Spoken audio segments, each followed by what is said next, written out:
बिहार सरकार ने लिया ऐसा कदम जिसे सुनकर हर कोई हैरान रह जाएगा। आखिर क्या है पूरी कहानी? सच जानने के लिए वीडियो को आखिर तक देखें, वरना आप जरूरी अपडेट मिस कर सकते हैं। वीडियो को देखने से पहले चैनल को सब्सक्राइब कर ले। बिहार की सियासत में बड़ा उलटफेर होने की चर्चा तेज। क्या बदल जाएगी पूरी सरकार? बिहार की राजनीति में इन दिनों हलचल बढ़ गई है। मुख्यमंत्री नीतीश कुमार के राज्यसभा जाने की अटकलों ने सियासी माहौल को और गर्म कर दिया है। इसी वजह से नेताओं से लेकर अफसरों तक हर कोई आने वाले बदलावों को लेकर सतर्क है। कई मौजूदा मंत्रियों की कुर्सी पर खतरा मंडरा रहा है। भाजपा, जेडीयू और लोजपा के मंत्रियों में चिंता साफ देखी जा रही है। विभागों में बड़ा फेरबदल हो सकता है। डीएम, एसपी और बड़े अधिकारियों भी स्थिति पर नजर बनाए हुए हैं। डीएम, एसपी और बड़े अधिकारियों भी इस स्थिति पर नजर बनाए हुए हैं। कुछ अधिकारियों केंद्रीय प्रतिनिधित्व की तैयारी में हैं। कई अधिकारियों अपने भविष्य को लेकर अनिश्चित हैं। सरकार और अधिकारी दोनों ही बड़े फैसले लेने से बच रहे हैं। नीतिगत निर्णय में धीमापन दिख रहा है। सभी लोग आगे की राजनीतिक स्थिति का इंतजार कर रहे हैं। सत्ता बदलने पर प्रशासनिक ढांचे में बदलाव संभव है। विकास, रोजगार और राजस्व पर फोकस बढ़ सकता है। अगर बिहार में सरकार बदलती है तो आपको क्या लगता है सबसे बड़ा असर कहां दिखेगा? नेताओं में, अफसरों में या राज्य के विकास में? आप अपनी राय कमेंट में बताएं।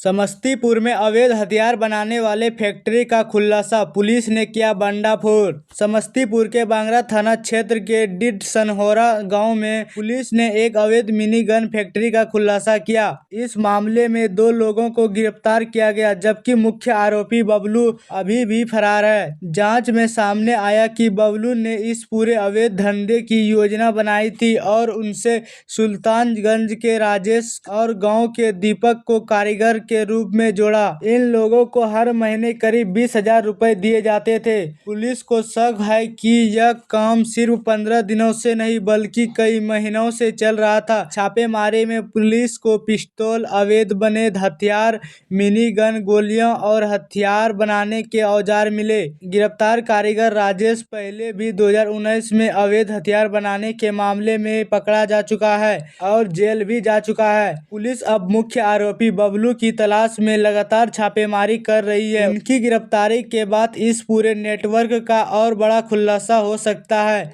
क्या आपको लगता है कि ऐसे अवैध हथियार के कारोबार को रोकने के लिए सख्त सजा की ही सबसे बड़ी उपाय है? दहेज की मांग ने एक और घर उजाड़ दिया। क्या कब थामेगा यह जुलूम? बहंगा के रामनगर थाना क्षेत्र के जोहरा टोली में एक दर्दनाक घटना सामने आई है। 28 साल की खुशबू नेसा को उसके ससुराल वाले ने पेट्रोल डालकर जिंदा जला दिया।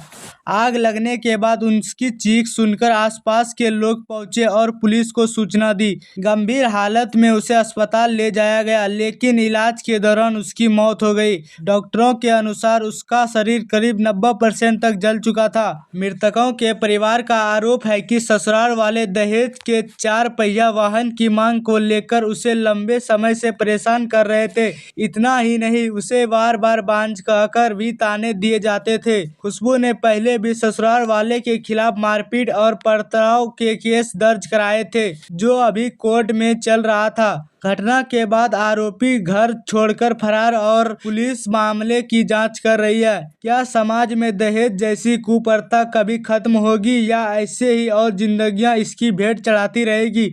आप क्या सोचते हैं? अपनी राय कमेंट में बताएं। बिहार में अब हर घर में सस्ता और साफ गैस आने वाला है। क्या आपका घर भी इसमें शामिल है? बिहार में सरकार तेजी से पीएनजी कनेक्शन बढ़ा रहा है। अब तक करीब 90,000 घरों में पीएनजी चालू है और लगभग 55,000 घर तैयार हैं। इसके अलावे 3.39 लाख घरों में पाइपलाइन का काम पूरा हो चुका है। सरकार का लक्ष्य है कि आने वाले कुछ महीनों में करीब 4 लाख घरों में पीएनजी कनेक्शन दिया जाएगा। इसके लिए 6 कंपनियों को जिम्मेदारी दी गई है। जो अलग अलग जिलों में काम कर रही है। साथ ही सरकार ने यह भी सुनिश्चित किया है कि हर परिवार को जरूरत के हिसाब से गैस सिलेंडर मिले और शादी ब्याह के कामशैलियों गैस के कोई भी कमी ना हो। गैस सिलेंडर की होम डिलीवरी अब 3 से 4 दिनों में हो रही है और केवाईसी भी मोबाइल ऐप से आसानी से किया जा सकता है। सरकार गैस की कालाबाजारी रोकने के लिए लगातार जांच भी कर रही है। क्या आपको लगता है कि पीएनजी कनेक्शन आने से आपकी गैस की समस्या पूरी तरह खत्म हो जाएगी? आप अपनी राय कमेंट में बताएं।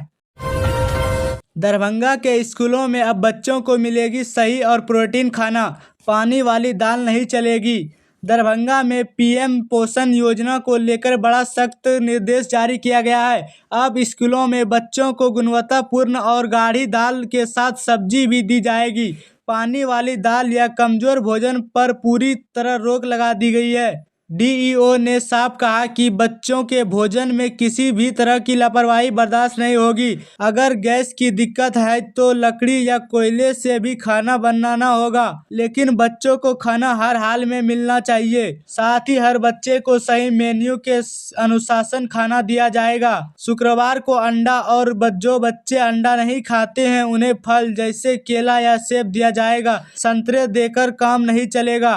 अब स्कूलों में बच्चों की उपस्थिति के अनुसार खाना बनेगा और किचन की साफ सफाई का भी खास ध्यान रखा जाएगा। अब इस सख्ती के बाद बच्चों की वाइब अच्छा या प्रोटिस्ट खाना मिलेगी? आप अपनी राय कमेंट में बताएं।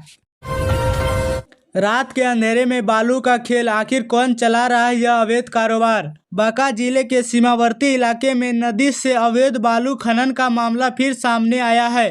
स्थानीय लोगों का कहना है कि रात के समय चोरी छिपे बालू निकाला जा रहा है और उसे झारखंड के गांवों में सप्लाई किया जा रहा है। बौसी अंचल के कुगड़ो पंचायत में अमरदेव गांव के पास चीर नदी से यह बालू निकाला जा रहा है। झारखंड के इलाके में बालू की कमी होने के कारण यहां से इसकी मांग बढ़ गई है। हाल ही में सोशल मीडिया पर भी यह मामला चर्चा में रहा, जहां लोगों ने सस्ते बालू की उपलब्ध की बात कही। हालांकि इसकी आधारित पुष्टि नहीं हो पाई है। इस पूरे मामले पर थाना अध्यक्ष का कहना है कि उन्हें अभी तक कोई शिकायत नहीं मिली है, लेकिन मामले की जांच की जाएगी और दोषियों पर सख्त कार्रवाई होगी। क्या प्रशासन इस अवैध बालू खनन पर रोक लगाने में सफल होगा? आपकी राय क्या है? कमेंट में बताएं। इन खबरों पर आपकी क्या राय है? कमेंट बॉक्स में जरूर बताएं। वीडियो पसंद आई हो तो वीडियो को लाइक, शेयर और सब्सक्राइब करना बिल्कुल ना भूलें।